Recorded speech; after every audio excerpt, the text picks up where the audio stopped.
Guys good morning. এতিয়া আকৌ আহিলোঁ কিটচেনত। আজি ৰাতিপুৱাই খাব লৈছোঁ মানে চাহ নাখাওঁ ৰাতিপুৱা। এয়া চাওকচোন, চতুৱা চানাৰ নেমু চেপি, যিহেতু গৰম পৰিছে খাই দিওঁ আৰু ৰাতিপুৱাই। এয়া ক'লা নিমখ লৈ লৈছোঁ।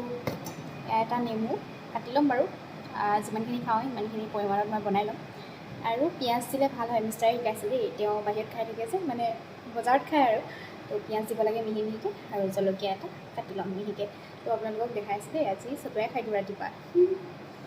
ঠাণ্ডা যিহেতু গৰম পৰিছে, তাৰপৰা ৰুটি দি থৈছোঁ আহিব আৰু।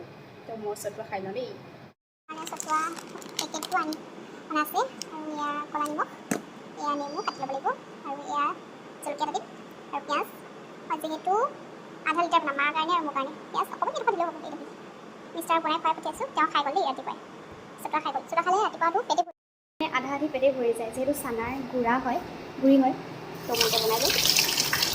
আপোনালোকে চাহ খালেনে? মই চাহ নাখাওঁ, চতুৱাহে খাম আৰু দেই।